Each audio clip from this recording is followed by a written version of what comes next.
Ole, unaw du takteu, varong clear tu, unaw du takteu. Tiang bokin, Mizoram akan zau natlakan unaw du takteu. Mun tinathu chitin, alenga til tutinin adara. Zaumi, zau natlak zaumi ZRA, kandau lawania. Hi Mizo koveli na min shiat sakadue. Zaumi le zau natlak ZRA, kandau lawania. Kaini na kan daw chu swal sipayani swal sipayle at hopui hau kan dawani dona Mizoram kovela thutam tak aleng zau na thak ne ve tho ZRA zaumi vadau an mai vadau angin thu chitinin an the dara kaini lamin khang thu the dar kha kan ti chi ani lem lo amaro chu voin ni a chon kan zau na thak du lian tong mang zau na thak ten in riat apoi mo ta kaini chon swal sipai le atho pui kan dawani chu tiang bokin zomi rama poi khoi turin kan kal reng reng lo tedim ton jang chi kha a swal sipai om kan daw khamya alo tho pui te kan dawani mai khoi khwa ama poi kan khoi lo khoi khwa ama poi na kan pe lo chu tiang bokin hun kal to liam ta thani thumatang thei top kan lo chua chumi ka soi ma in tun tum in kdauna in kana aswal sipai soi bawa ZRA le CNA in kazong le ZRA le CDF khwal ngawram in dawzong anga thu the dar tu tam takan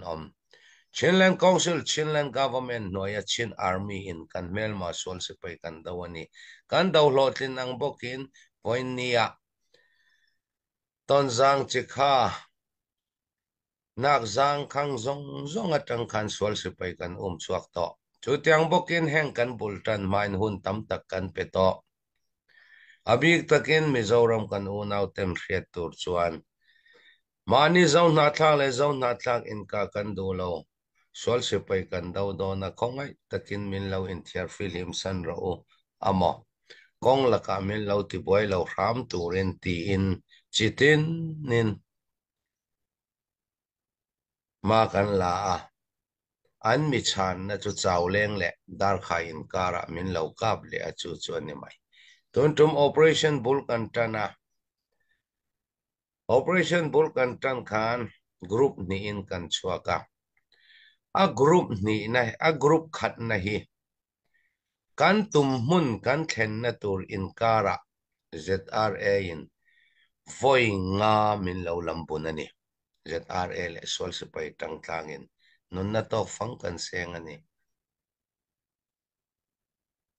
hliam to fang kan omani a group ni na hi chikha an thlen na tur thleng hian ZRA in voi thum na takin an lo lampun ani kan kal mai an min lo lampun zok ani chu tiang bokin kan in ka tan phat min lo lampun phatin tho na na ron pui ngal zel ani sol sipai nen kan thok tlang lo tin eng ang pon aw ma se ZRA in sol sipai thona du tokin akaw thayani mei thani somparuk group ni na hau kal ni leng in thona na zuyani an ton chikhapan kami ni leng in voice ri thona na bom chutiang bokin kan mel mate omdan kan zir chiang ani chikha police som le sipai pali anom chikha kan pantak ti kan hriat khan asipai pali khaton zang an sona police som le ZRA in chikha an lo opet ton zanga police som ni le sipai som panga khaton zang sipai in chikha sipai nan ron fina police som ni le sipai som pakwa le ZRA za som ni atang za som sari velin ton zang khopuyan lo ve ngani khang zong zong khazep thei thil ani lo chuta ZRA kan tia Manipuram India ram Manipurama ZRA te kan dau reng reng lo ania ZRA Eastern Command anti parmaram lama om swal sipai ne na thok tlang nen kan in dau zo kani chuta po kan dau masareng reng lo ani swal sipai nen tanan lo kho tlanga chumi in kap in dau kan ni wainia Manipur lama om zaumi ten kan om mai min dau anti Manipur rama zaumi kan vadau reng lo vainia chikha tang tlan chuak ho hai chin lama an tol chuak kan zui reng lo kan zui reng lo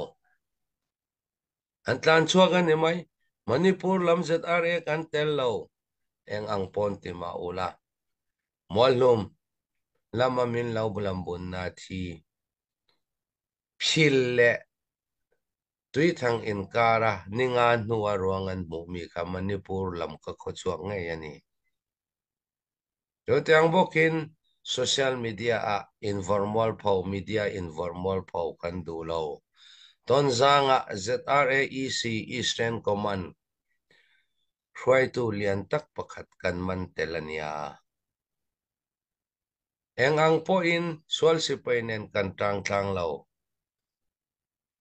kan mai min daw tima ula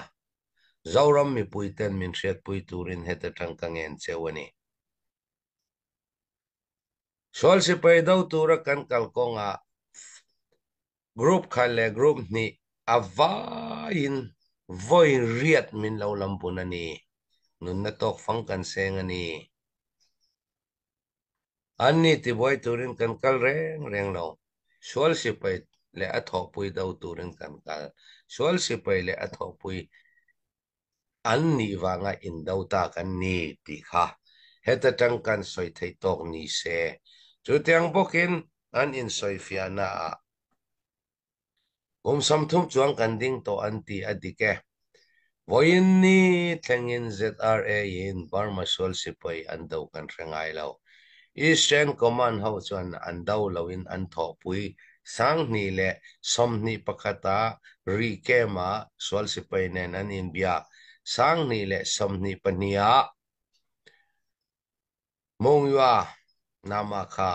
Sol Sipay nen tho ho turin MOU an sign ani ti khachia tak kha le kha min mu thayem intimai thai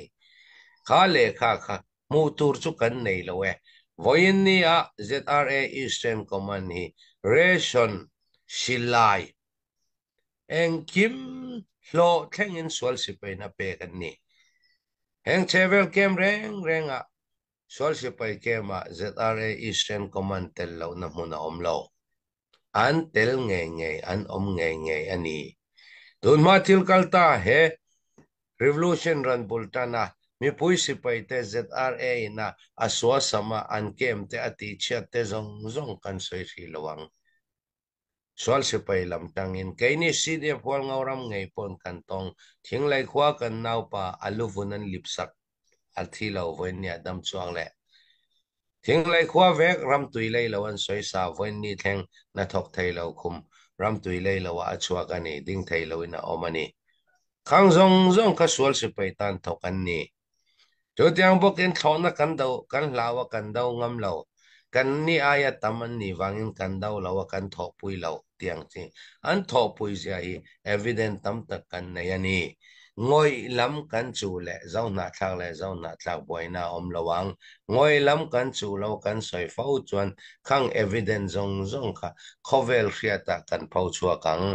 kan mi man tam takan om an tho tlan na zong media liana khovel cha riata kan pau chua kang ka soi angin ZRA zaumi daw turakan kan nilaw CNA le hual ngau sipay na daw nilaw Chinland government Chinland council Chinland sipayin swal sipay ram kan la anizo ke ti kha mi pui riata ka soi tel do chu tiang bokin kami den chanin Mizoram ral tlan an kan kalsan to ral tlan tur pakhat ma lo sol si pai kan nor so vek to ral tlan tur lo chu tin chung chung a ralin tlan lu ni chon le kha chu kan soi thei lo wa mi pui kan ti boy lo ral tlan ngai reng reng lo mi pui si pai kan ni mi pui kan ti boy lo ti kha ka soi thei tok ni fi podro se ka lo me